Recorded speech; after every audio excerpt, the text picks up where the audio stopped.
Monsieur le représentant du ministère du pétrole et des énergies, M. Yahya Badiane, nous vous remercions d'être là et remercions à travers vous le ministère tutelle du secteur sur lequel nous intervenons aujourd'hui pour son attention et la présence effective à cette activité.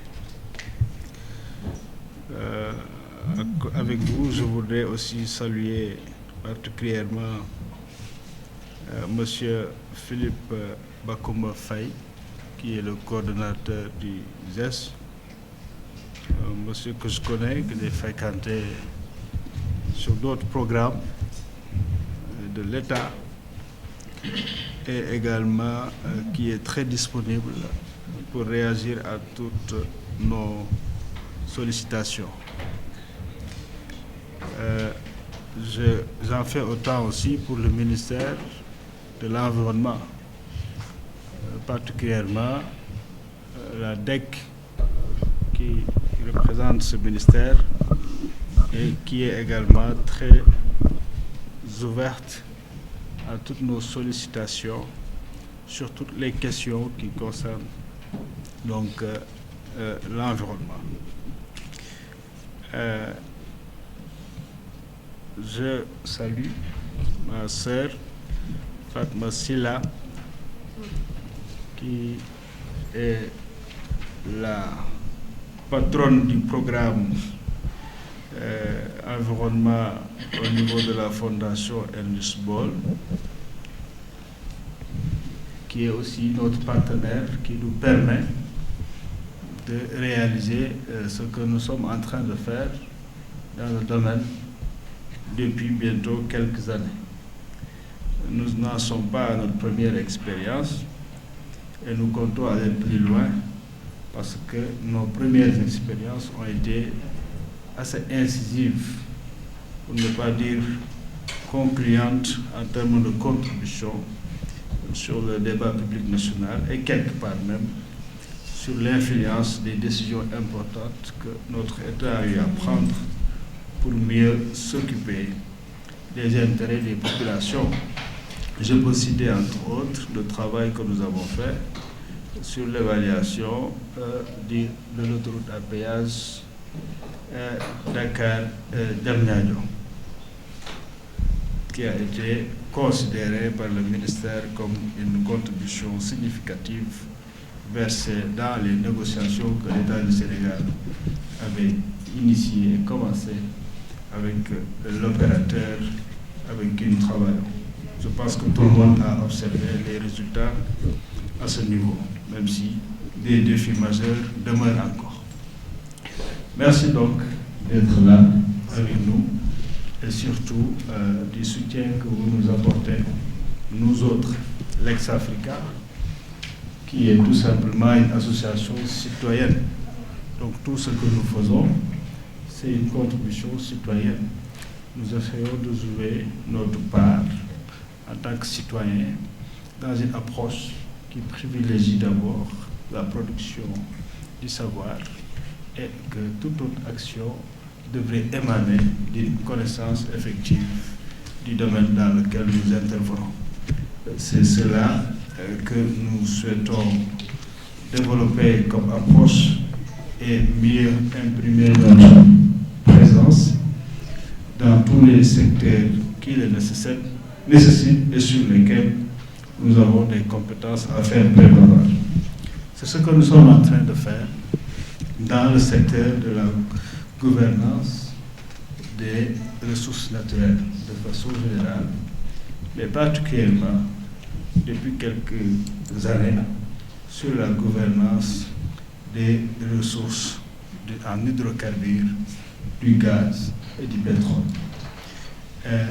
Nous nous intéressons à cela depuis que les premières annonces ont été faites, donc depuis bientôt 7 ans, 2014, ensuite plus tard confirmé avec d'autres de nouvelles. Et comme vous le savez, le débat à ce niveau a été surtout,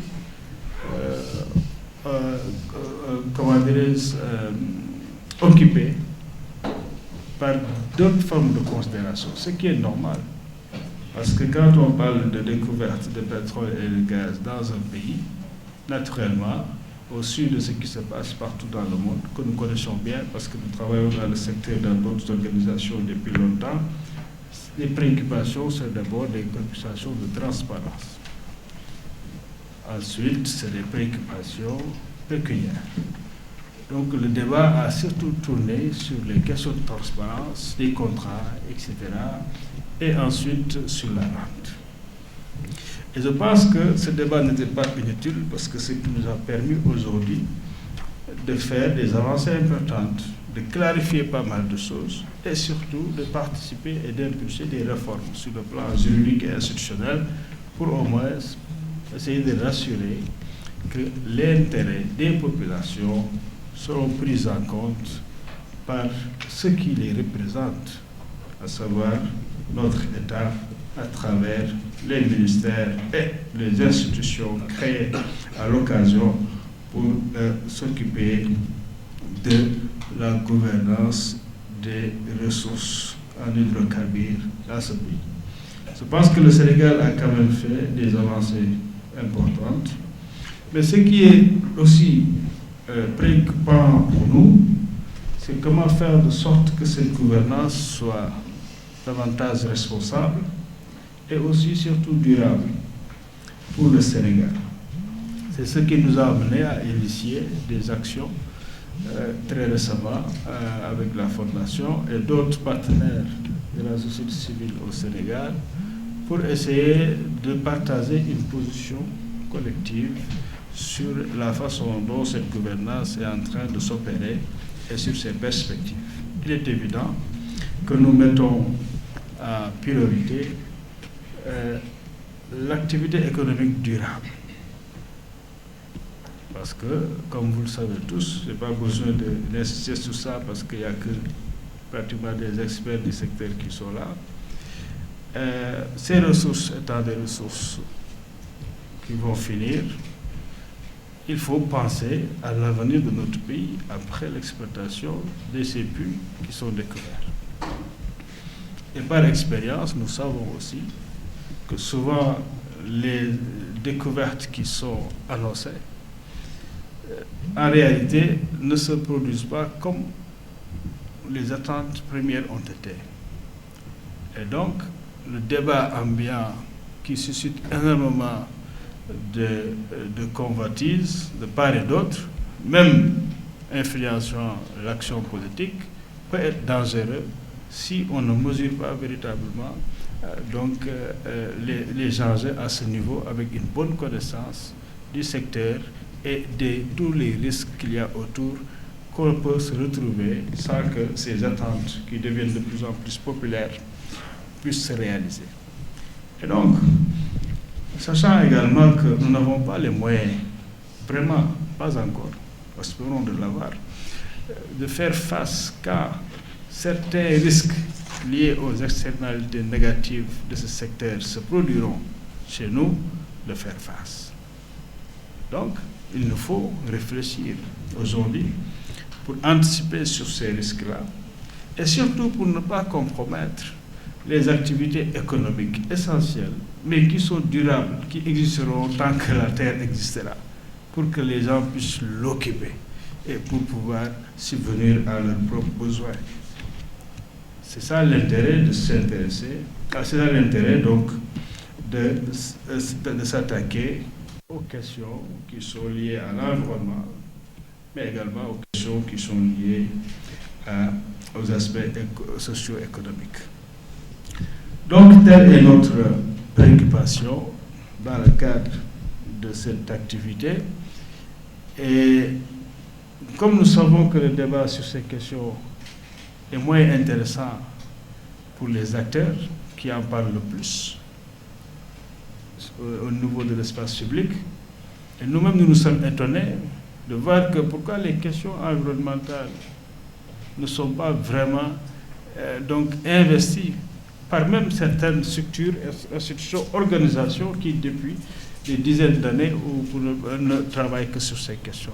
Nous avons senti ce vide, ce qui nous a amené à poser le débat.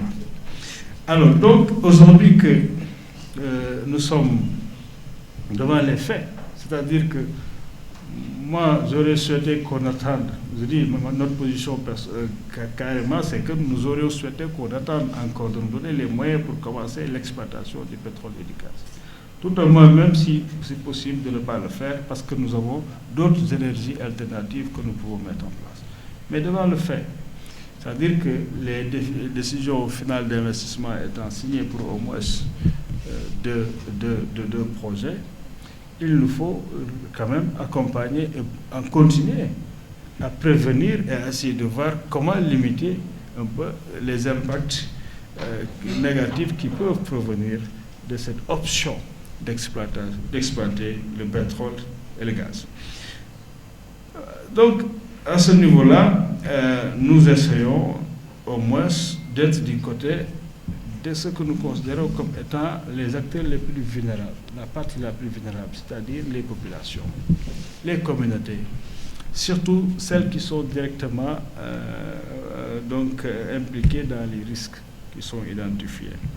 Et c'est pour cela que cette initiative a été prise, pour d'abord, permettre une information juste et vraie du public, donc des citoyens, sur exactement les dispositifs qui sont en place et qui sont en perspective pour gérer véritablement les impacts environnementaux et sociaux.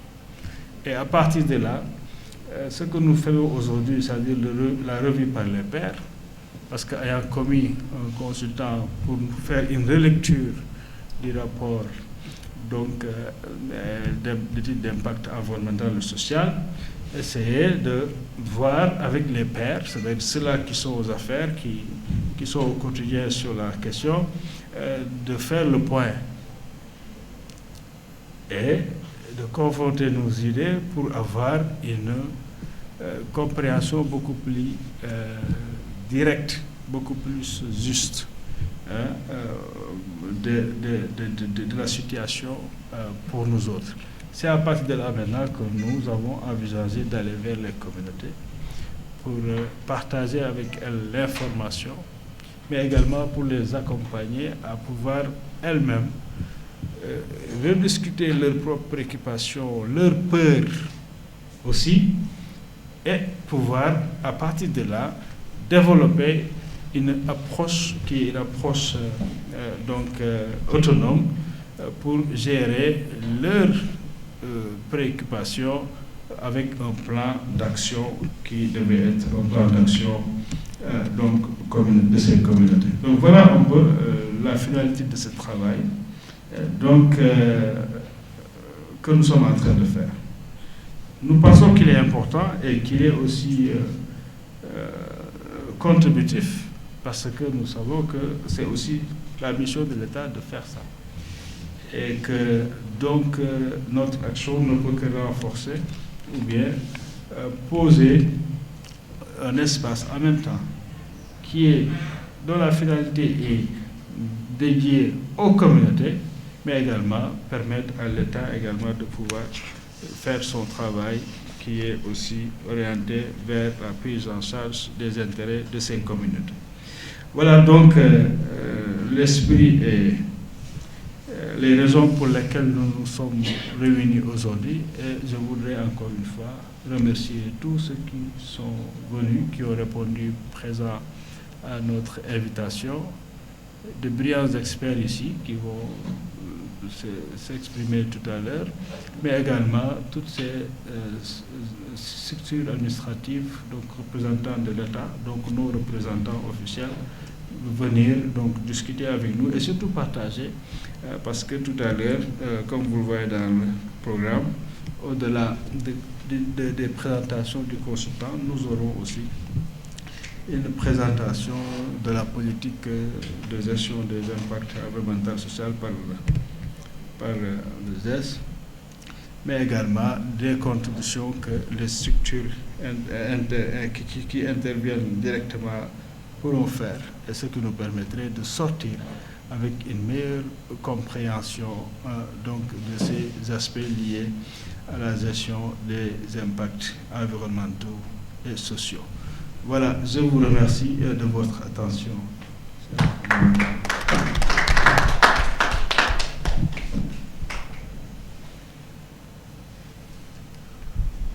Merci beaucoup, cher Président.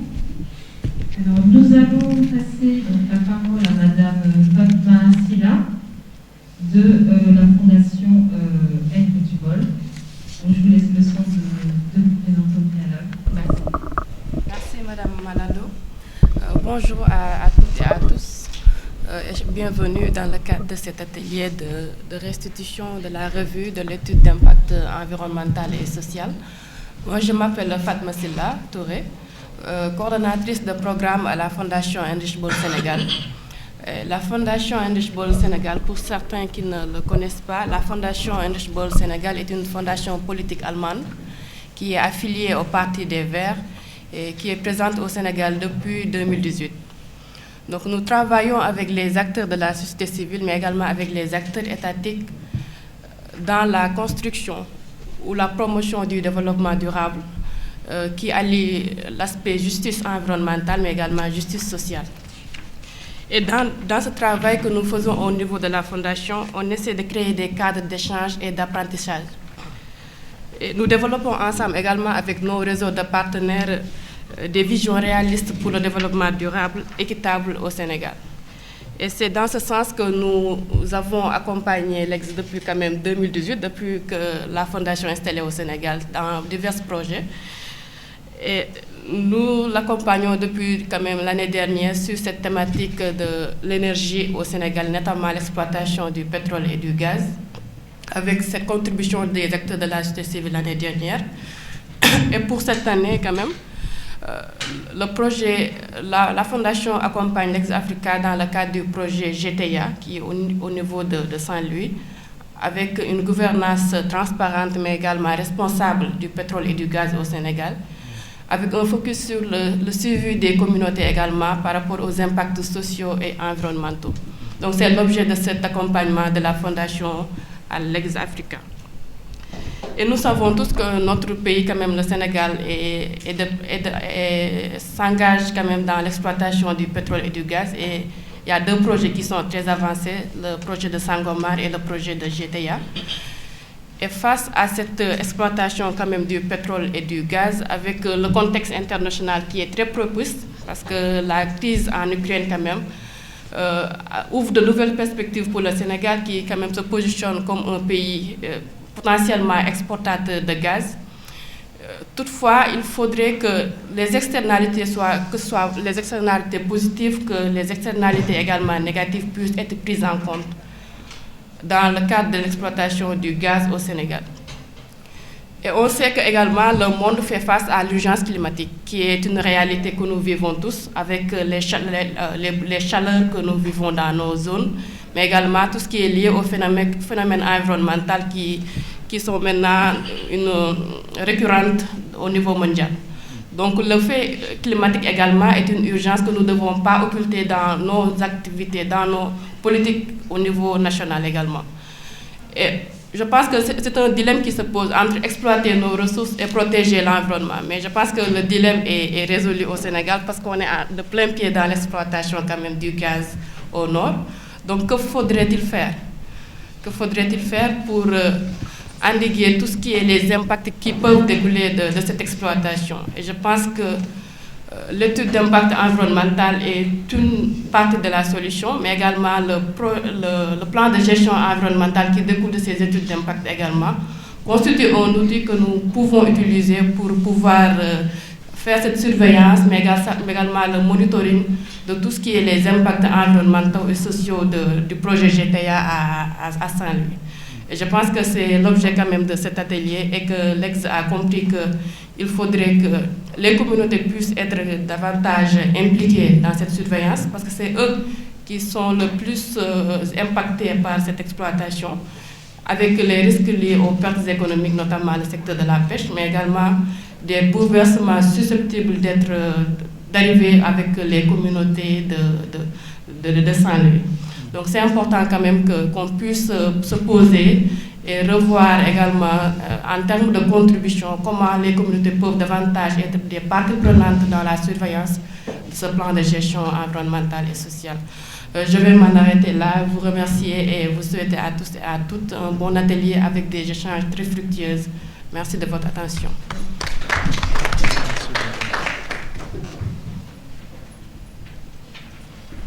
Merci beaucoup, Madame Sylla, pour votre intervention qui permet de replacer le cadre de cet atelier. Donc, je vais sans tarder passer la parole à M. Yahya Madjan. Merci. Donc, je vais passer la parole à M. Yahya Madjan, du ministère du Pétrole et des Énergies, et je vais laisser également le temps de présenter le mise en état.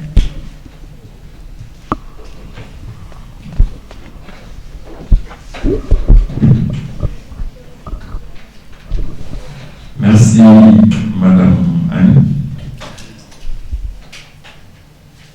Bonjour tout le monde. Vous me permettrez, avant de vous lire l'allocution de Madame le ministre, d'exprimer toute ma gratitude et tout l'honneur que j'ai à venir ici participer à cette activité-là en tant que représentant du ministre. Alors, il faudrait juste préciser que les activités que vous êtes en train de mener viennent à temps, il faut le dire, et la démarche est à saluer. Pourquoi? Parce que depuis le début, vous avez associé l'ensemble des acteurs, plus particulièrement le ministère. On a eu à tenir des réunions de clarification sur certains points. Et c'est vraiment ce que nous attendons de la part de tout le monde, que ce soit société civile, organisation, etc. L'activité de la dernière fois, nous avons suivi avec beaucoup d'intérêt. Malheureusement, nous n'avions pas eu, via le lien, l'opportunité de réagir par rapport au BGS. Alors, cette activité qui nous réunit aujourd'hui est très importante. C'est la raison pour laquelle le ministère a dépêché une forte délégation. Une forte délégation composée du coordonnateur de GES Petrogaz, M. Philippe Bakumba Faye, qui aurait pu représenter Madame le ministre à ce présidium, mais il a voulu, par courtoisie, nous laisser dérouler. Composé également de M. Korolo, du comité de suivi du contenu local, de M. Abdougué, qui va faire une présentation, de Madame Awa Khan, de la direction des hydrocarbures. Et la délégation pouvait même être beaucoup plus consistante si d'autres activités n'avaient pas eu lieu aujourd'hui. Mais ça atteste simplement de l'engagement et de l'attachement du ministère à ce que vous faites. Alors, je m'en vais maintenant vous lire le discours de Madame le ministre, très rapidement. Monsieur le représentant de GES Petrogaz, monsieur le coordonnateur, monsieur le représentant du ministère de l'Environnement et du Développement durable, chers amis et collègues d'Acono, monsieur le représentant de l'ITIE, cher ami Paye, monsieur le président de l'ex-Africa, madame la représentante de la fondation HBS, madame Fatima Sylla, chers participants, en vos rangs, grades et qualités. Je me réjouis aujourd'hui de la tenue de cette activité relative à la restitution de la revue de l'EIS de GDA phase 1. Cette rencontre est une excellente opportunité qui offre aux différents acteurs un cadre d'expression, d'évaluation et d'identification des perspectives sur la gestion de l'environnement à l'aune des activités pétro-gazières.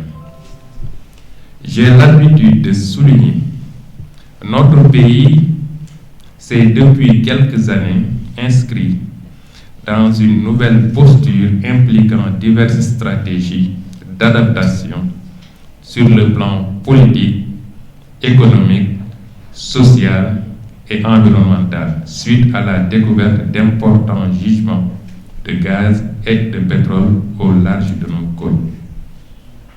Ces découvertes viennent ainsi amplifier l'intérêt des populations sur le riche potentiel du pays, renforçant la légitimité et la souveraineté du peuple sur ses ressources en vertu de l'article 25 de la Constitution.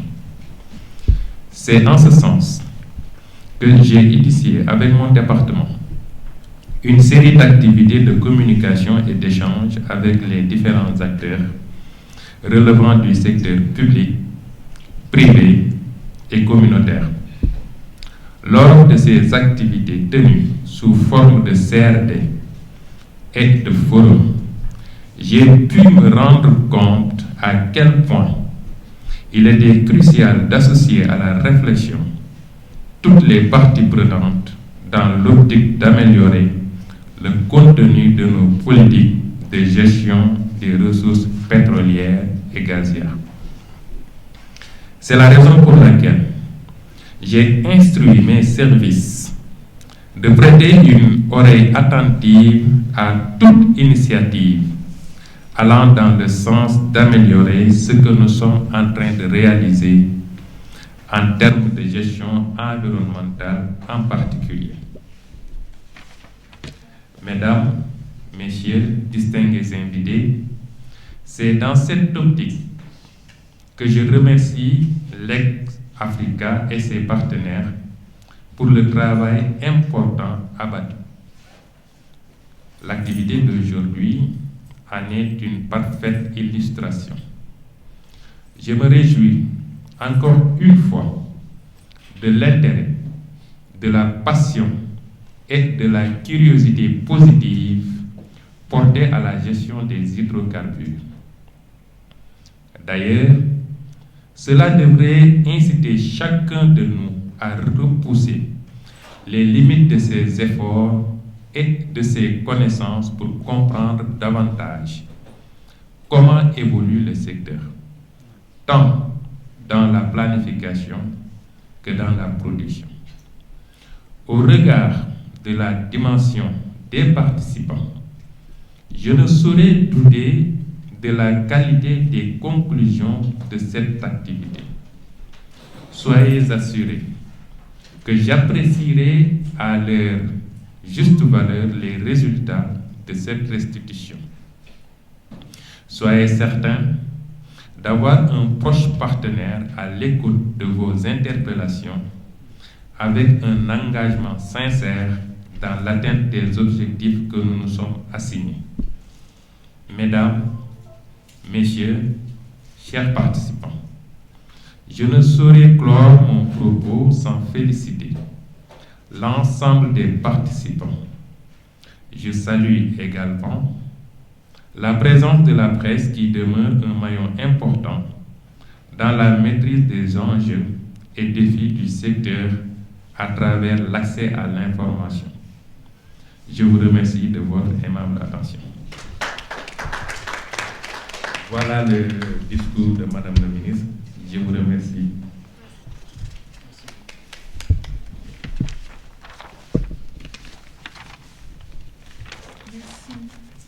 Merci Monsieur Badiane pour votre intervention et pour nous avoir relayé donc, le discours de Madame la Ministre à Tessis avec la présentation du rapport provisoire de la revue par le docteur Djibril Daoudaba, qui est le consultant qui a été en charge de la rédaction de ce rapport.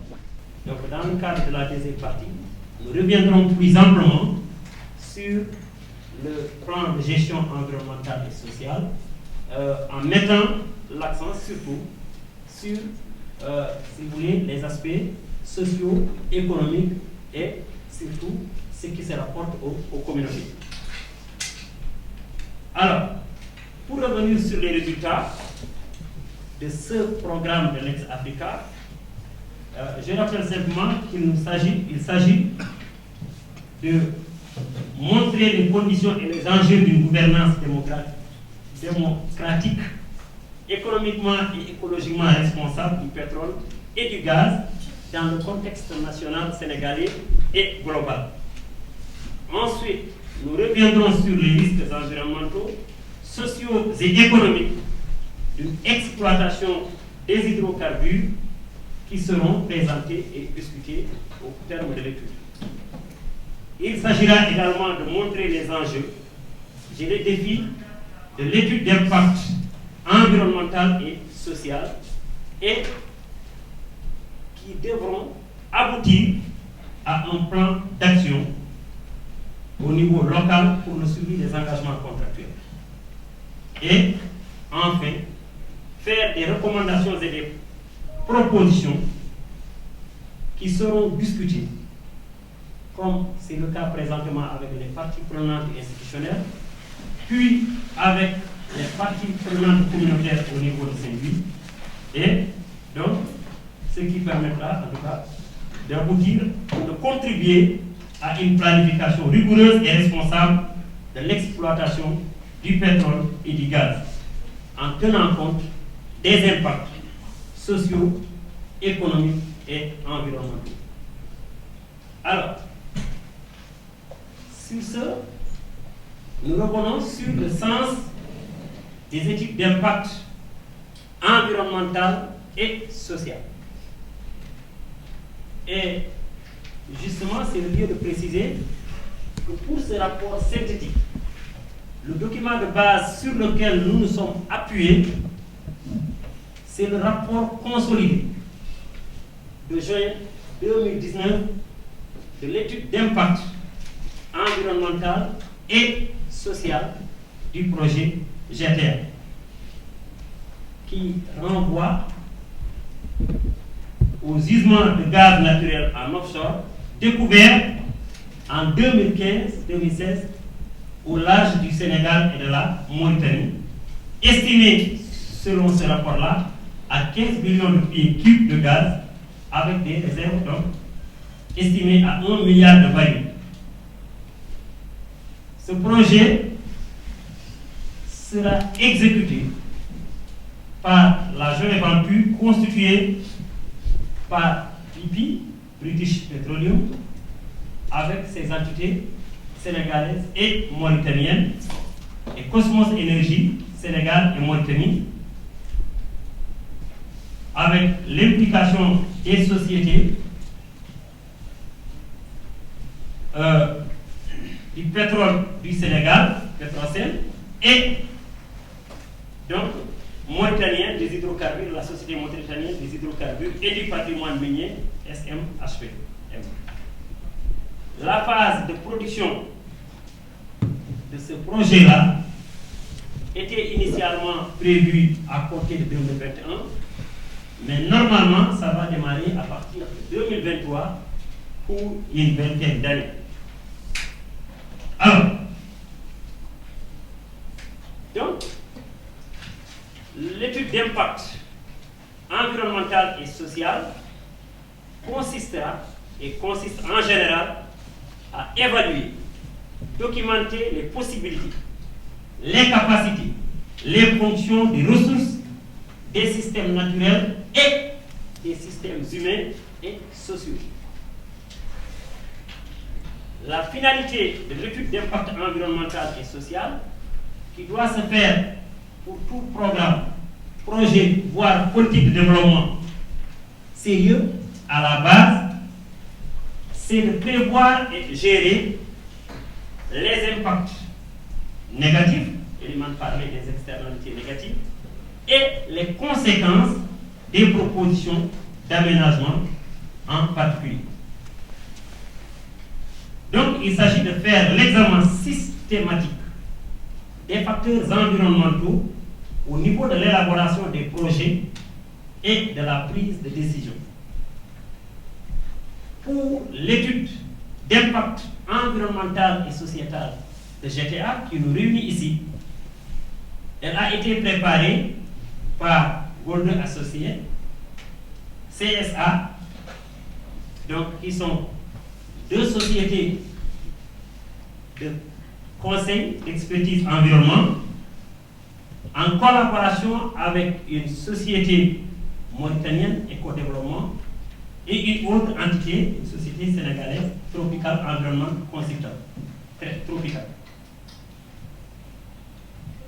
Alors, cela dit, il nous a semblé intéressant de revenir sur le contexte de l'exploitation des hydrocarbures du Sénégal, qui a quand même un littoral de 700 km, si vous voulez, du nord au sud. En tout cas, si on devait aller au moyen de Dakar à Ziguinchor. Le fait de préciser le littoral est important, puisque, encore une fois, l'essentiel des ressources dont on parle actuellement sont sous-marines. GTA, c'est un projet de gaz offshore. Et le Sénégal, donc, présente des écosystèmes riches et diversifiés, malheureusement menacés, les gens l'ont dit tantôt, parce que nous sommes dans un contexte de menace globale, avec notamment les changements climatiques et les déréglementations qui en découlent, mais également des menaces d'ordre anthropique, c'est-à-dire liées à l'action humaine. Et cela affecte tous les secteurs, mais particulièrement la pêche maritime, qui est un des piliers fondamentaux de l'économie sénégalaise et le principal pilier des communautés les premières concernées par GTA, puisqu'il s'agit par exemple de la ville de Séni, en fait, pour la partie sénégalaise qui est la seule concernée par le présentateur. Et cette pêche-là, avec quand même quelques 451 964 tonnes en 2019 et une valeur estimée à plus de 182 milliards, est une activité extrêmement importante pour l'économie, on l'a dit, mais également au plan social, voire même au plan sanitaire, puisque contribuant de façon significative à la sécurité alimentaire. Donc, tant sur le plan social que sur le plan économique et environnemental, c'est un projet important, d'où justement la nécessité de faire cette étude-là. Et les eaux sénégalaises sont également connues pour être parmi les plus poissonneuses au monde, ce qui s'explique par, à la limite, la remontée des alizés, mais également les courants marins, notamment le courant des Caraïbes, le phénomène Abeli. Et donc, il fallait quand même que l'on s'intéresse aux impacts qu'un tel projet pourrait avoir sur cet environnement et sur les potentialités qu'il offre au Sénégal. Alors, donc, ce projet-là, GTA, il est sur quelques 4 principaux sites, si on peut parler ainsi, essentiellement sur mer, mais également sur le continent. Il s'agit d'abord de la zone dite offshore, qui se situe à 125 km au large de Saint-Louis et à une profondeur de 2700 mètres. Ensuite, on a ce que l'on appelle la zone du terminal qui se situe à environ 10 à 11 km des côtes selon le rapport de l'étude d'impact environnemental, qui va, entre autres, contenir des installations comme un abus de traitement du gaz naturel liquéfié, le FLNG, une prise lave de 1 km de long, des installations d'accostage externe. Et c'est à ce niveau-là, excusez-moi, donc c'est au niveau de cette zone du continental, cette zone du terminal du gaz naturel liquéfié, donc que va se faire le traitement justement de la ressource, qui sera refroidie à moins de 160 degrés Celsius, ce qui justement permettra de passer de l'état gazeux à l'état liquide, qui est beaucoup plus facile à, par exemple, pouvoir être stocké et à transporter. Ensuite, il y a la zone des pipelines qui renvoie à un corridor étroit dans lequel, en tout cas, qui est posé sur le fond marin et qui reliera les infrastructures offshore dont on parlait à quelques 125 km aux infrastructures proches des côtes via ce qu'on appelle le FPSO, qui est une abréviation en anglais renvoyant au Floating Production Storage and Offloading, qui est une unité simplement flottante autonome qui permet de favoriser le traitement, le transportage et le transport de la ressource. Ensuite, nous aurons la zone des opérations de soutien qui, elle, cette fois, est sur terre, comme on dit, alors que les précédentes sont au niveau marin. C'est un peu ce-là qui est représenté par l'image que vous voyez, qui est extraite du rapport, on l'a dit, consolidé de juin 2019, qui lui-même résulte de la version donc révisée par les autorités mauritaniennes et sénégalaises, déposée en juin 2018 et validée en décembre 2018. Donc vous avez ici les principales unités. Et ce projet va se faire en trois principales phases. La première est la phase dite de construction, qui a déjà démarré. On parle de construction, mais il y a à la fois la préparation, les installations et la construction. Où on va commencer à creuser les puits hautes estimés à 12. Ensuite, on aura la phase dite des opérations, c'est-à-dire quand on va commencer effectivement à produire ces hydrocarbures pour l'exportation et en partie aussi pour la consommation nationale des deux pays, même si il est dit que pendant cette phase, la construction, qui n'est pas encore achevée, va continuer à se poursuivre. Et enfin, après avoir tout fini, ou en tout cas après avoir tiré l'essentiel des profits de l'exploitation pertinente, il faudra arrêter le projet. Là aussi, il y a des travaux, notamment pour la fermeture, qui va se faire sur quelques années. Où il faudra soit carrément désinstaller les équipements, ou bien les nettoyer, les sécuriser et s'assurer qu'il n'y a pas de risque d'impacter négativement sur l'environnement marin, côtier, voire terrestre. Et justement, l'étude d'impact environnemental et social que nous sommes appelés ensemble à revoir concerne toutes ces phases du projet. Alors, et pour ce faire, les acteurs concernés, donc les experts qui ont mené cette étude d'impact, ont quand même, sur la base des TDR, les termes de référence, approuvés par le ministère de l'Environnement du Sénégal, de l'environnement et du développement durable, ainsi que par les autorités mauritaniennes compétentes, utiliser donc une méthodologie qui se présente comme suit. En faisant d'abord un examen des documents qui existent, la documentation qui a été effectuée déjà auparavant, ou qui a commencé. Ensuite, compléter cette collecte des données par plusieurs missions sur le terrain, des travaux de reconnaissance, d'échantillonnage, de visites de sites, ainsi que de rencontres avec les parties prenantes, tant institutionnelles que, si vous voulez, communautaires. À cet effet d'ailleurs, il y a eu les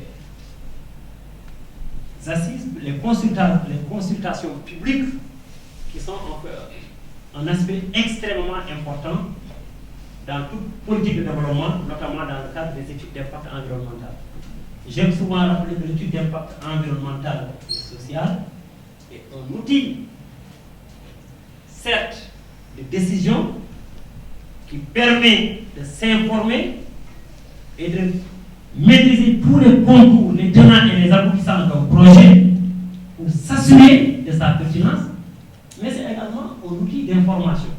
Et ainsi, quelques 2600 personnes ont participé aux différentes consultations publiques qui ont été organisées. Alors,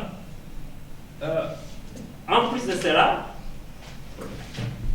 les études préalables, notamment l'étude de référence environnementale océanographique qui a été réalisée en 2016, ainsi que l'étude, donc, ont été mises à profit. Parce que cela permet de mieux maîtriser l'environnement, de mieux maîtriser les risques, de mieux maîtriser, si vous voulez, l'octiofaune, toutes les formes de vie, qu'elles soient animales ou végétales, notamment sous-marines. Et donc, naturellement, de tenir compte des impacts probables.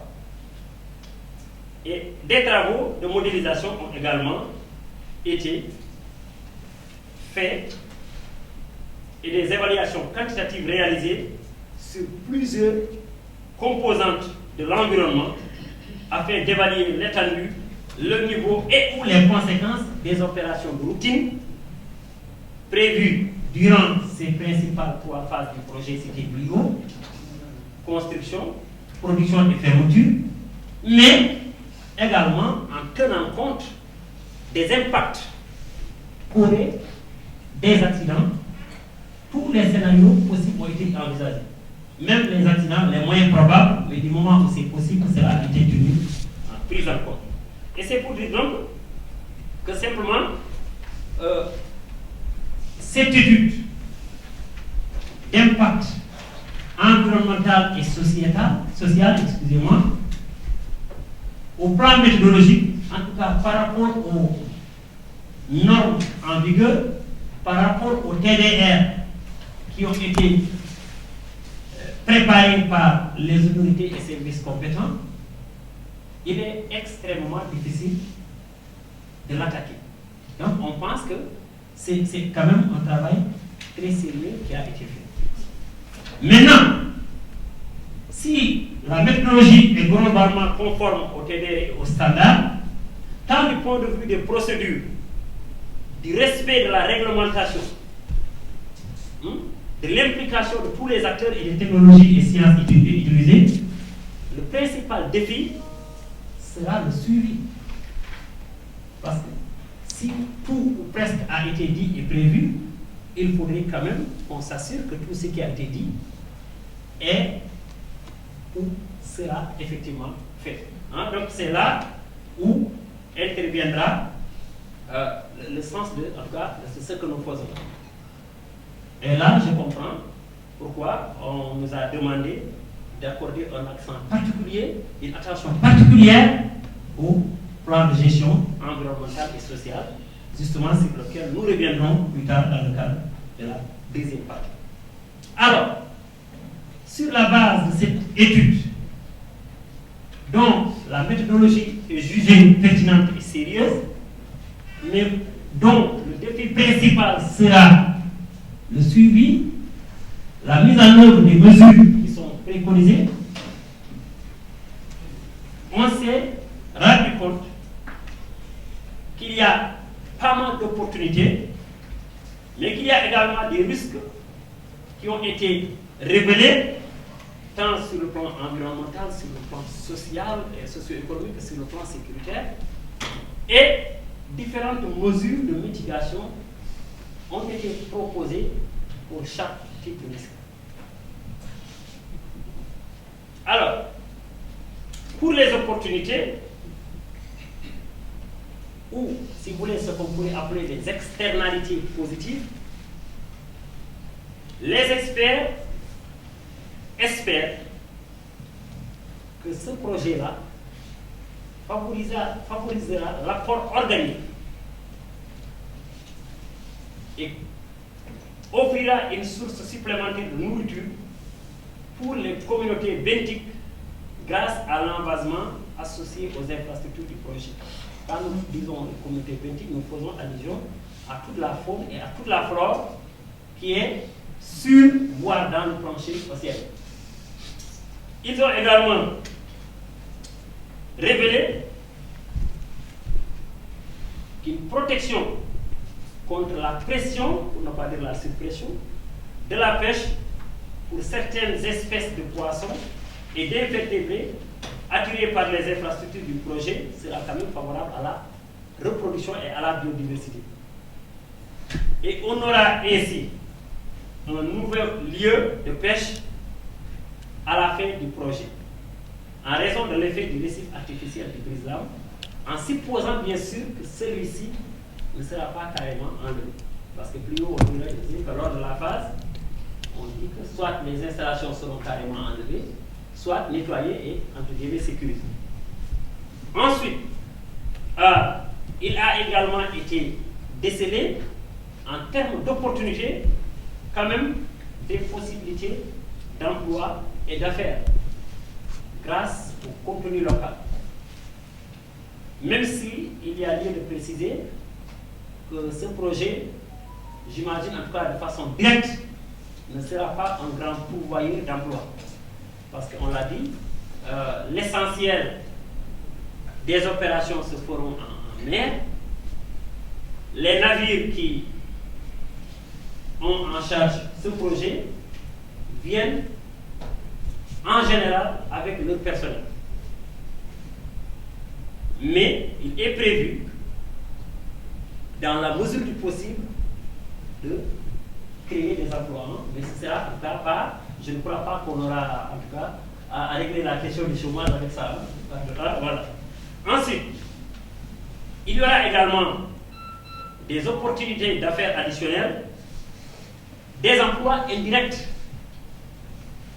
et des effets multiplicateurs qui pourront être générés par ce projet.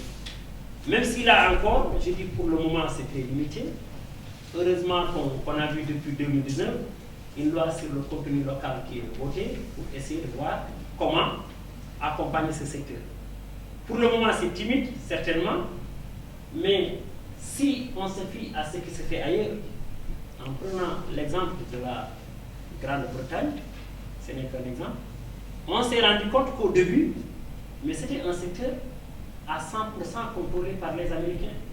Mais quelques décennies après, ils sont arrivés quand même à reprendre en main le secteur. Donc pour nous également, tant en termes de services qu'en termes d'emploi, certes, pour le moment, il faut quand même que les gens comprennent que ce n'est pas ça qui va régler la question du chômage, mais au fur et à mesure, il est prévu de développer progressivement nos capacités pour pouvoir mieux gérer, en tout cas par les nationaux, nos affaires en matière d'hydrocarbures de façon générale. Alors, en plus de cela, il y a également les recettes qui vont provenir des deux sociétés, à savoir Petrosen et SMHPM, entre autres. Et donc, ainsi que la part des États dans la vente du gaz naturel du Kéfir. en plus de ça, on pense que parmi les impacts positifs ou les opportunités, il y aura le fait que le projet pourra contribuer, puisqu'on a dit qu'une partie de la consommation ira au marché national, pourra contribuer à l'accessibilité du gaz pour une utilisation dans les deux pays. Alors, à côté de cela, surtout, puisqu'on parle d'études d'impact environnemental, on tient compte de tous les paramètres, y compris les avantages, mais la raison d'être principale, c'est surtout les problèmes, les craintes, les menaces, les risques. Ces risques-là, même les moyens probables, j'ai dit, ont été prévus. Et pour chacun d'entre eux, des mesures de mitigation ont été également pensées. Ces risques-là peuvent être regroupés en 3 principales catégories. Les risques sur l'environnement, les risques socio-économiques et les risques concernant la sécurité. Pour ce qui est des risques environnementaux, il est craint la diminution de la qualité de l'air ambiant pendant la phase de construction. On pense que l'indice de qualité de l'air pourrait considérablement se dégrader avec des risques en tout cas de pollution, pour parler en langage peut-être ordinaire. Il y a également l'exposition des oiseaux, des phoques moines méditerranéens qui sont une espèce en danger, des tortues de mer à des niveaux élevés d'hydrocarbures dans une zone régionale. Donc, au passage, il y a ce qu'on appelle la zone restreinte et la zone élargie de l'étude d'impact environnemental et social. Donc, dans toute la zone élargie, ces risques-là sont craints. Et quelques impacts donc létaux et de nombreux impacts létaux, excusez-moi, découlent d'effets directs et indirects à l'exposition à des hydrocarbures, suite par exemple à l'éruption d'un puits, à une défaillance possible du FPSO, on avait dit cette unité de traitement, ou encore en raison d'une collision avec un navire, etc. Alors, pour les premières catégories de risques dont on avait parlé, relativement à la qualité de l'air, par exemple, ambiant, il est prévu de faire le suivi de la consommation de carburant en tant qu'indicateur de mesure de performance et des émissions. Parce qu'on dit tantôt qu'on est quand même dans un contexte de changement climatique où là aussi, il y a un débat, même si nous avons quelques puissances. Et nous devons peut-être, en tout cas, avoir une exploitation durable. Lorsque cela est réaliste selon les exigences réglementaires applicables, il sera attendu des opérateurs des navires qu'ils utilisent des carburants à faible teneur en soufre. Donc, en tout cas, la tendance au niveau international, c'est tout faire pour moyen polluer. On sait que les hydrocarbures, même il y en a qui suggèrent qu'on s'en départisse. Mais puisque les États n'ont que des intérêts, je pense que pour le moment, pour nous, on a envie quand même d'en puiser. Après, on va essayer de voir comment arrêter. Bon, je blague un peu, mais on l'a vu. Je pense même le charbon, on l'a vu avec la crise ukrainienne. L'Allemagne a fait un grand retour vers ça. Ensuite, donc, par rapport à l'exposition de la faune, dans l'éventualité, certes, peu probable, mais quand même qui a été envisagée, dans déversement d'hydrocarbures, les méthodes d'intervention tactique peuvent être envisagées dans le cadre des plans d'urgence en cas de déversement. Parmi les mesures qui sont prévues, il y a la surveillance et le suivi, le confinement et la récupération en mer, l'épandance d'agents dispersants sous l'effet et en surface, le brûlage in situ, la protection du littoral, le nettoyage du littoral ainsi que l'intervention auprès de la faune affectée. On a vu des cas de marée noire qui se sont produits ailleurs. Il y a également la contamination aux hydrocarbures d'espèces menacées, entraînant la mortalité suite à l'éruption d'un puits, par exemple, à une défaillance possible, quoique faiblement probable, du FPSO, ou en raison d'une collision avec un navire, ou une collision avec un navire posé de conduite. Là également, tout comme pour la perte temporaire de prise de pêche, ça aussi on a pensé que les ressources, on a vu plus haut l'intérêt de la pêche, qui pourrait pourtant être affectée. Les mesures de mitigation prévues sont, entre autres, de mobiliser une équipe de nettoyage et de réhabilitation sur les zones touchées, de faire appel à des experts pour atténuer les impacts sur la zone sensible et les espaces sauvages au besoin, de suivre les exigences de réglementation nationale en matière de déclaration et de notification en se servant des protocoles établis, s'étendant à toutes les parties intéressées concernées.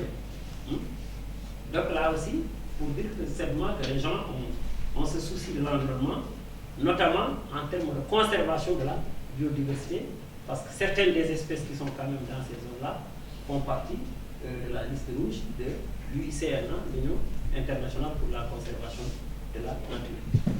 Alors, à côté de ces impacts sur l'environnement, il y a, on l'a dit plus haut, également des impacts socio-économiques, ou plutôt des risques socio-économiques, et des risques relatifs à la sécurité. Mais, même si au niveau de l'étude, c'est un ensemble,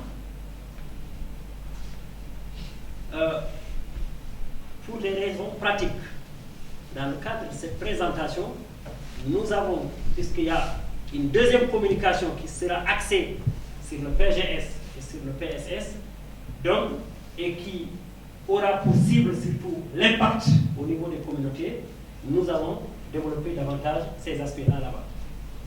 Et pour dire simplement qu'en définitive, l'étude d'impact environnemental et social du projet GTA, tel que présenté dans le rapport détaillé, je dis bien détaillé parce que quand même, je pense que c'est 7 volumes et c'est des milliers de pages, y compris les annexes que nous avons vues.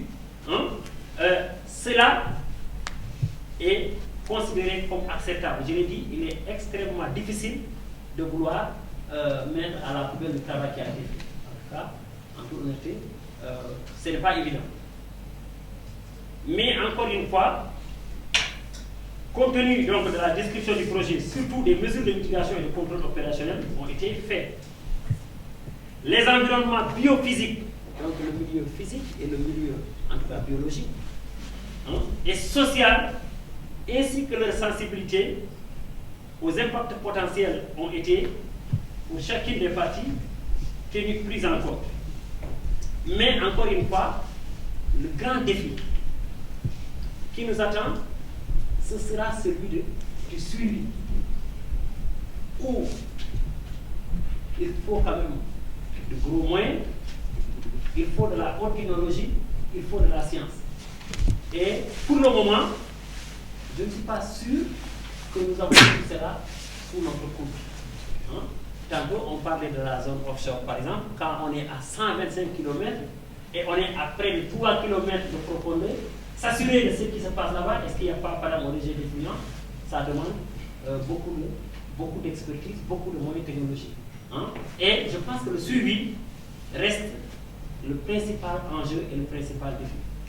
Voilà, mesdames, messieurs, ce que nous voudrions dire dans cette première partie de restitution du rapport, en attendant vos observations, vos suggestions, vos recommandations. Parce que aussi, dans l'esprit du projet, il est prévu 2 rencontres. Une première séance avec les parties prenantes institutionnelles que vous êtes, où on sait que c'est des experts, et dont les avis, les recommandations, les suggestions permettront d'avancer. Et après cela, le document sera consolidé, présenter à nouveau aux parties prenantes locales, qui vont également dire le mot. Parce que tantôt je parle du suivi des mesures prévues, mais il est possible que des risques qui ne sont même pas prévus surgissent. Hein? Donc voilà, mesdames et messieurs, ce que nous avions à dire dans cette première partie. Je vous remercie de votre aimable attention.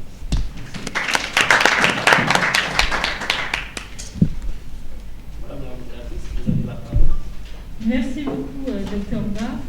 Merci pour votre très bel exposé, très synthétique et très clair, et qui résume parfaitement donc, les enjeux de cette revue d'études d'impact.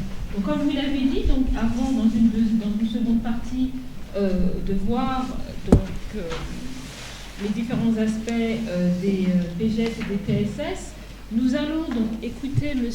Abdou Gueye du GES Petrogaz, qui nous présentera donc la politique de gestion des impacts environnementaux et sociaux des projets extractifs. Merci beaucoup, Madame la modératrice. Je veux d'abord remercier l'ex-Africa de nous avoir associés à cette importante réflexion, mais aussi remercier le directeur qui nous a aussi donné la possibilité de venir faire une présentation sur le compte de la structure, et en même temps saluer mes chers collègues, à savoir mon ami Satou Takono de la TEC, Kabia Badian de la CH, et également notre représentant du contenu local. Donc, comme on l'a dit, je félicite d'abord le consultant pour la présentation du rapport prévisoire, qui est plus ou moins également détaillé. Nous allons aussi faire une présentation sur la politique, comme vous l'avez dit, ce n'est pas des projets extractifs, mais nous nous limitons uniquement sur le pétrole et le gaz. Le secteur extractif encore est beaucoup plus global, ça touche à la fois le secteur minier. Donc nous n'allons pas entrer en détail sur les études d'impact.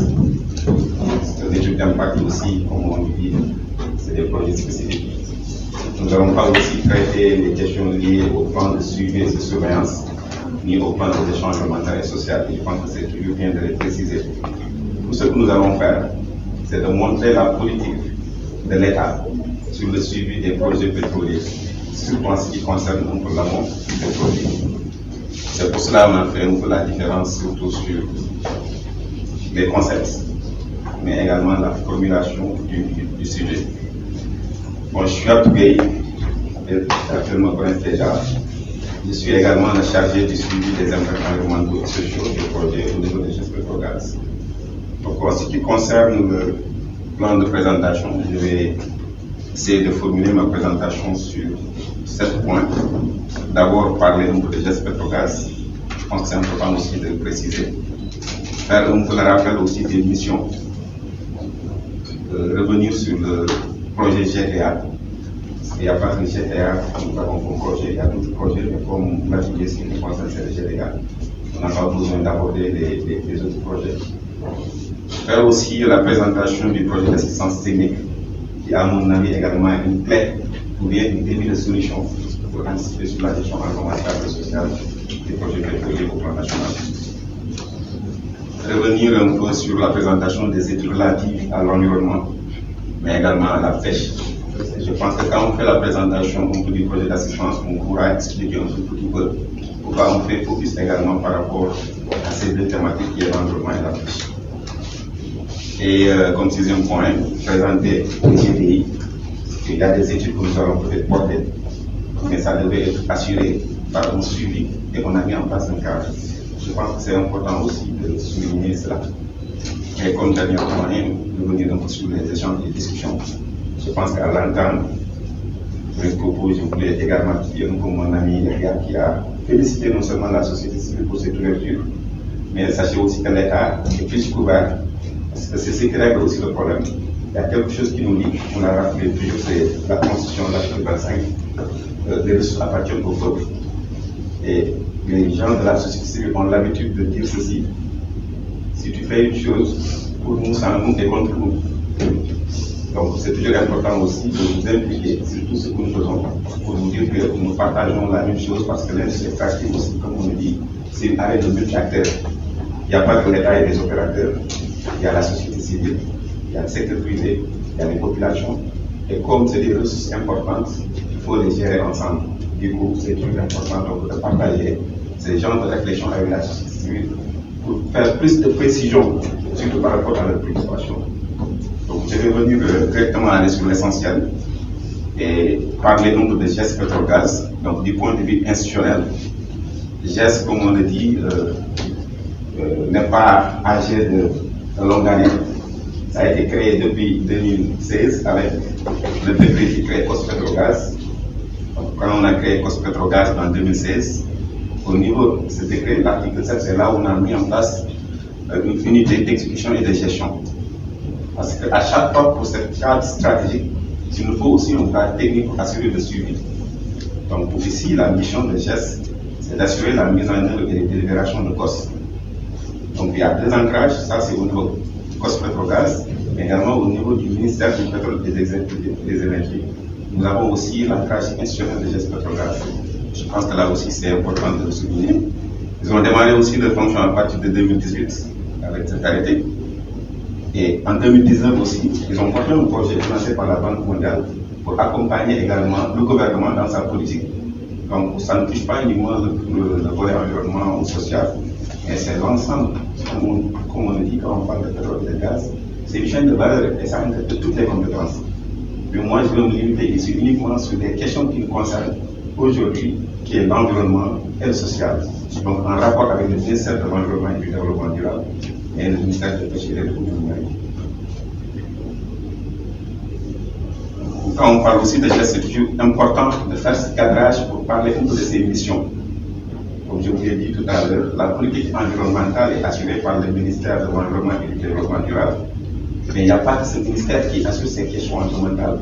Si nous parlons de façon spécifique, il y a des questions qui nous concernent en tant que ministère du pétrole et des énergies. Du coup, il faut aussi comprendre quel est le rôle et les missions de chaque structure. Raison pour laquelle je vais être d'abord clair par rapport à l'ancrage institutionnel de GES Petrogaz, mais également par rapport à ses missions. Du coup, on va peut-être discuter de l'étude d'impact environnemental qui est un outil important et quel a été notre rôle par rapport à cet outil. Certes, nous sommes dans le comité technique qui assure le suivi, qui assure la validation de ces études, mais GES, en tant que structure, n'a pas ce pouvoir de faire aussi ce qu'on appelle le suivi environnemental ou surveillance environnementale, ou bien le plan de gestion environnementale et sociale. Donc tout cela, ça mérite d'être précisé pour qu'on puisse un tout petit peu animer un peu les discussions. Donc il a pour mission de faire le suivi en rapport avec le secrétariat permanent du COS-Petrogaz, la mise en œuvre des stratégies pour la promotion et le développement des projets pétrogaziers, sur des études relatives aux réserves de pétrole et de gaz, ainsi que des jugements à développer. Du coup, tout à l'heure, je l'ai rappelé, ça ne limite pas uniquement sur l'environnement ou sur les questions liées à la pêche, mais aussi la coordination et suivi de la mise en œuvre des documents stratégiques, programmes et plans d'action, en relation avec les acteurs publics et privés, suivi également de l'intégration des domaines prioritaires tels que la formation professionnelle, l'enseignement supérieur, la recherche et le contenu local, identification des blocages constatés dans la mise en œuvre des programmes et projets, mais aussi faire des propositions de solutions de nature à lever les blocages. Parce que nous tous nous savons que quand on parle de blocage, il y a souvent des enjeux, il y a souvent de conflits. Donc dans ces missions, c'est pour anticiper et gérer de façon durable mais également intelligente ce projet. Et en dernier lieu, faire des propositions de toutes mesures utiles à la bonne marche du secteur pétrogazier, raison pour laquelle on favorise également ces échanges, ces discussions. Et tout à l'heure, avec le messager, Madame le ministre l'a bien rappelé, nous voulons recueillir toutes les informations pour qu'on puisse prendre en compte tout ce qui intéresse le grand public. Et en dernier lieu, faire des recommandations publiques au secrétariat permanent du COS-Petrogaz. Donc on ne peut pas aussi parler de projet Grande Tortue Ahmeyim sans pour autant faire le focus également sur l'état des liens. Comme je l'ai dit tout à l'heure, le GDA, c'est un projet parmi les autres projets.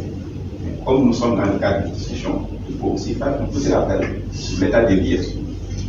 Depuis 2019, nous savons qu'il y a un petit changement surtout sur la cartographie des blocs pétroliers. On se retrouve maintenant à 29 blocs pétroliers. Quand on parle aussi de blocs pétroliers, il faut les classer à deux niveaux. Il y a la partie onshore, qui est la mer, la partie onshore, donc sur terre, la partie offshore, qui est la mer. Donc, sur les 29, nous avons 22 blocs qui se trouvent en mer. Mais comme si nous sommes en mer, c'est des questions de profondeur.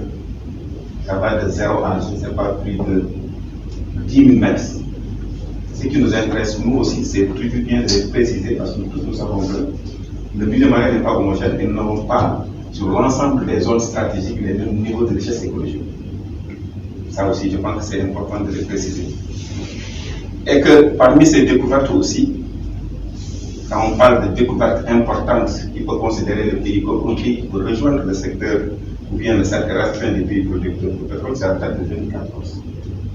Ce qui nous intéresse ici, comme je l'ai dit, ce n'est pas le bloc de Sangomar Offshore Profond. Mais en 2014, il y avait cette découverte, cette première découverte importante qui nous fait rêver. Et en 2015, on a une découverte importante aussi de gaz naturel au niveau de GTA. Et c'est là où on va se limiter. On ne va pas encore aborder ce que nous avons sur Karak Offshore Profond, ou Teranga et Yakar, parce qu'il faut rester sur le cadrage possible d'études. Mais de façon globale, vous l'avez vu, il y a 4 découvertes de pétrole sur le bloc de Sangomar Offshore Profond, Rufisco Offshore et Sangomar Offshore. Mais à ce niveau, on nous dit que c'est des découvertes de pétrole et du gaz associés. Donc, on a un peu estimé le volume avec l'accompagnement de Petrosen qui tourne autour de 1030 millions de barils sur l'ensemble de ces différentes villes dirigées, autour de ces 3 blocs dirigés aujourd'hui par l'Israël. Donc, pour le gaz, il y a 3 découvertes. Il y a une découverte qui nous intéresse, c'est le GDA, estimé aujourd'hui à 450 milliards de mètres cubes. C'est-à-dire c'est les 15 TCF. Et il y a Teranga et Yakar qui dépassent largement ce que nous avons au niveau du GDA. Donc c'est prometteur, nous avons plus de gaz, comme on le dit, que de pétrole. Et quand on parle aussi d'impact environnemental et social, il y a toujours lieu aussi de faire la précision sur les types de ressources. Le pétrole est différent du gaz. Ça aussi, je pense que c'est important, surtout pour anticiper un peu de réflexion portant sur le PGS, le plan de suivi et de surveillance, mais également les potentiels impacts risques par rapport à ces projets. Donc pour le cas du GTA, c'est là où nous allons limiter. Pour le gaz, ça tourne autour de 15-20 TCF, estimé à 420 à 660 milliards de mètres cubes. Donc c'est des ressources partagées, comme on l'a dit, entre le Sénégal et la Mauritanie. Donc un champ transfrontalier, certains disent 120 km, d'autres disent 125 km, mais avec le niveau de profondeur de 2800 estimé à 2,8 km. Développement et exploitation aussi dans le cadre d'un accord interétat. Et à ce niveau, j'ai même posé toujours cette question, quel est le rôle du geste Petrogaz? C'est juste pour accompagner, pour assister, pour appuyer ceux qui sont en charge de cette politique environnementale, de pêche. Parce que nous sommes dans un espace où il y a l'intervention des différents ministères. Aujourd'hui, avec les découvertes d'hydrocarbures, nous avons un nouveau ministère en place. Peut-être même on pourrait l'utiliser dans le cadre aval avec peut-être le fait pour l'utilisation du carburant. Mais aujourd'hui, il est également opérateur. Donc nous sommes dans un espace où on va faire de l'exploitation de gaz et de pétrole. Cet même espace, nous devons en même temps protéger la biodiversité marine, qui est à la charge du ministère de l'Environnement. On avait l'habitude de parler de l'environnement, mais l'environnement marin est de l'environnement tout court, sinon de l'environnement terrestre. Quand nous sommes en mer, qu'est-ce qui est interpellé? C'est la diversité des espèces, écosystémique et génétique, à la charge de qui? Le ministère de l'Environnement. Mais en même temps, cette biodiversité est dépendante aussi de la pêche, assurée par qui? Par le ministère des Pêches et de l'économie marine. Donc nous avons des ministères qui sont des missions sur le même espace. Il nous faut forcément un bon encadrement et une bonne régulation. Et c'est là où GES aussi intervient pour accompagner la politique de ces acteurs. On ne peut pas aussi parler de GTA tout court sans pour autant avoir une idée aussi sur le concept de développement. Quel que soit le fait qu'on parle d'impact, il faut pouvoir situer aussi géographiquement l'espace, le milieu, les projets. Nous avons des découvertes à quel niveau? Sur les 125 ou 120 km de côte, 2800 mètres de profondeur. On a des installations qui pourront avoir des conséquences certes sur l'environnement, mais aussi à quel niveau? Espresso, on l'a précisé, c'est à 40 km de côte. Qu'est-ce qu'on fait avec Espresso? C'est ce qui est prévu pour l'étude d'impact. Pour vous dire que rien n'a été négligé. L'étude d'impact a pris en compte les différentes options. Jusqu'à 10 km de côte, là où on est. Donc les 10 km de côte, 33 mètres de profondeur, le niveau de richesse écologique est différent des 40 km de côte avec 120 mètres de profondeur. C'est également différent des 120 km de côte, 2800 mètres de profondeur. Parce que tout dépend aussi de la profondeur de la zone. Raison pour laquelle on parle de zone interfidale. zone capitale, zone abyssale et zone basquiale. Mais en général, la zone basquiale, c'est la zone la plus riche du point de vue écologique. Parce que c'est une zone qui se converge avec la remontée des eaux froides après. Ça que nous n'avons pas, nous avons une permanence, c'est saisonnier. Et c'est toujours bien aussi de les protéger. Je pense que tous ces éléments ont été pris en compte par l'étude d'impact. Ce qui reste, c'est le défi portant sur le suivi et la surveillance. Pourquoi j'ai parlé tout à l'heure de l'assistance technique? J'ai dit tout à l'heure que c'est le début de la solution. On ne peut pas gérer sans connaître. Et nous savons qu'on a des découvertes un peu poussées, un peu sur la zone côtière, c'est-à-dire sur les 100 km des côtes. Est-ce que nous avions des informations? Jusqu'à cette époque, on peut dire oui, mais peu d'informations. On a voulu faire des études d'impact pour éviter et minimiser les risques pour l'impact. Aujourd'hui, l'assistance technique va aussi combler un peu le vide dans la mesure où il va accompagner le ministère en charge de cette politique. Donc, c'est un projet aussi qui met l'accent un peu sur le soutien aux négociations dans le cadre des projets, mais également le renforcement des capacités. Parce que le soutien des négociations, si on propose un plan de développement qui n'est pas conforme par rapport à notre réalité, on peut toujours sentir l'impact en cours du projet ou après le projet. Du coup, il faut avoir des capacités pour au moins se corriger. Mais si nous n'avons pas aussi cette politique de la cartographie claire de notre environnement, difficile de mener une politique aussi claire, voire durable. Vous savez, beaucoup constaté le contexte africain dans le cadre de ce projet.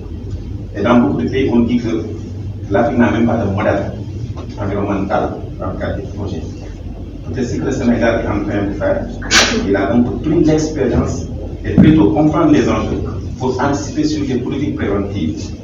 Et c'est ce que nous allons montrer tout à l'heure par rapport à certaines études. Donc, dans le cadre de ce projet, comme on l'a dit, ce n'est pas une première. La Banque mondiale a toujours l'habitude de soutenir les pays africains quand ils ont des découvertes importantes de hydrocarbures et des ressources minières. Mais on l'avait senti au Tchad. Aujourd'hui, nous sommes au Sénégal. Et c'est quoi l'objectif ici? C'est d'améliorer la capacité du gouvernement à faire progresser les négociations vers des décisions finales dans le secteur pétro-gazier et jeter les bases de la contribution du secteur à l'économie grâce à un renforcement du cadre juridique et réglementaire et des capacités. Je pense que c'est ça qui règle aussi le problème. Au moment où on avait les découvertes, nous avons quel code? Le code de 98. Aussitôt, en 2019, on a changé au nouveau code qui prend en compte non seulement les préoccupations environnementales avec les annexes. Parce que si vous lisez le code pétrolier 2019, c'est environ 33 pages. Mais il y a 8 réglementations annexées par rapport à ce code qui fait référence à la Convention d'Abidjan. Donc toutes les questions ont été prises en compte.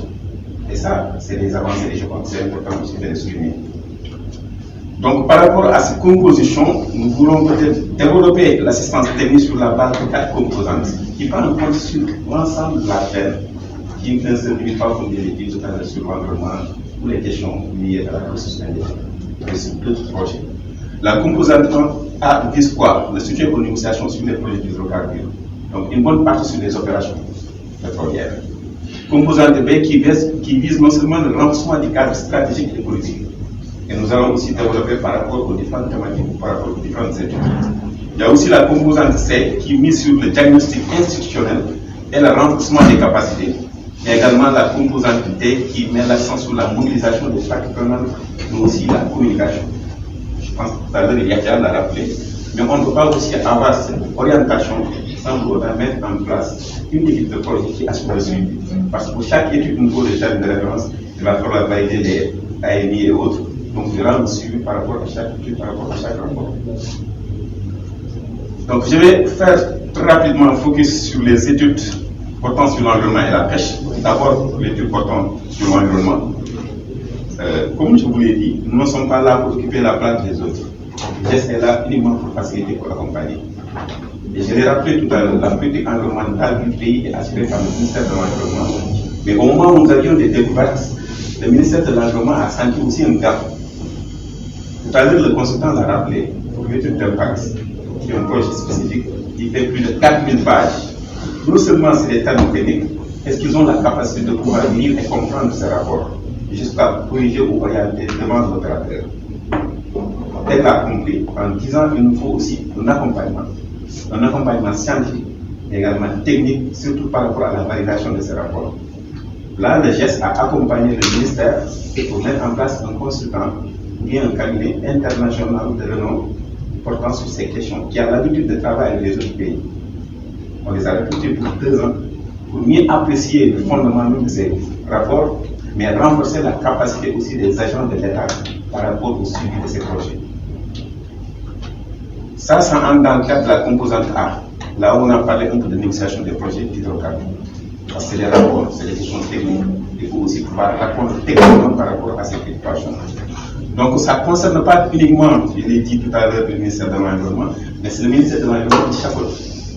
Quand on parle de pétrole et de gaz, bon, quand on parle aussi toujours d'impact, on parle de déclencheurs et de récepteurs, qu'est-ce qui déclenche? Aujourd'hui, c'est les projets pétroliers qui pourraient potentiellement déclencher l'impact, qui pourraient toucher également les autres ressources. Donc à la fois, on a besoin de mobiliser l'ensemble de ces compétences pour faire aussi ces renforcements de notre pays.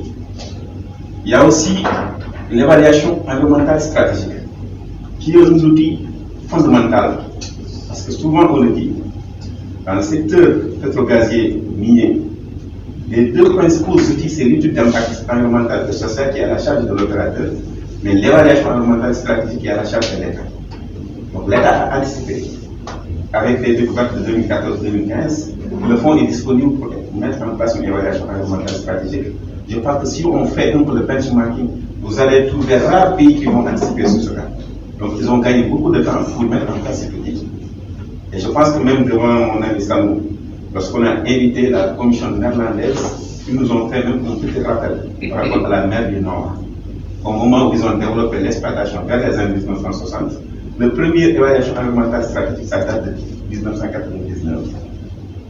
Contrairement au Sénégal, découverte importante en 2014-2015, l'évaluation environnementale est en cours parce qu'on a déjà recruté un consultant pour ça. Ça aussi, je pense que c'est important de le préciser. Il nous faut aussi un projet d'élaboration d'un atlas. L'évaluation est un outil, mais l'atlas aussi, c'est sous forme de cartographie. Parce qu'en milieu marin, il faut proposer des zones où il faut développer des projets. Ça ne doit pas être n'importe où. Mais comme nous n'avons pas notre référence, une cartographie claire, difficile aussi de demander à l'opérateur, par rapport à votre plan de développement, proposer telle zone pour minimiser les risques. On a jugé nécessaire d'avoir une cartographie de fonds marins pour mieux apprécier la vulnérabilité du milieu et en même temps faire une bonne proposition rationnelle et intelligente pour aller dans le sens où on parle de développement durable. Raison pour laquelle aussitôt on dit que pourquoi pas ne pas avoir un atlas. Et il n'y a pas que le GES ou le ministère de l'Environnement qui veut produire cet atlas. On a anticipé avec une structure au niveau national, à savoir la ASMAR et CSE. Mais il occupe quelle zone? Et je pense que ça aussi c'est important de le savoir. Ils ont dégagé un atlas mais qui se limite sur la zone côtière. Alors que l'étendue du milieu marin dépasse la zone côtière, il y a aussi la zone côtière. Et à ce niveau, nous avons réfléchi ensemble pour dire pourquoi pas ne pas produire sur les zones qui n'ont pas encore maîtrisé. Et là, ça nous facilite aussi les prises de décision par rapport aux différentes installations pétrolières. Parce qu'il n'y a pas que le projet GDA, il y a d'autres projets où on espère encore trouver d'autres découvertes compte tenu de l'ensemble des blocs dont nous disposons en mer. Là, ça entre dans le cadre de la composante, c'est diagnostic institutionnel et renforcement des capacités. Il y a aussi des études détaillées du schéma directeur. Là aussi, c'est au niveau du ministère du pétrole et des énergies. Nous avons une bonne considération sur les aspects environnementaux. Je pense que lors de la dernière réflexion, on a commencé à réfléchir sur comment penser à un plan d'action et de réinstallation. Dans la mesure où, si les installations occupent les zones sensibles ou les zones économiques, qu'est-ce qu'il faut faire? Parce que notre but, c'est quoi? Gérer de façon intelligente, mais ne pas aussi créer des conflits. C'est pour cela qu'il y a un slogan, gérer de façon apaisée et durable. Donc pour l'intérêt de tout le monde. Je pense que c'est ça qui a été pris, surtout par rapport à la Constitution. Donc je ne vais pas être long, revenir un peu sur la dynamique portant sur la pêche.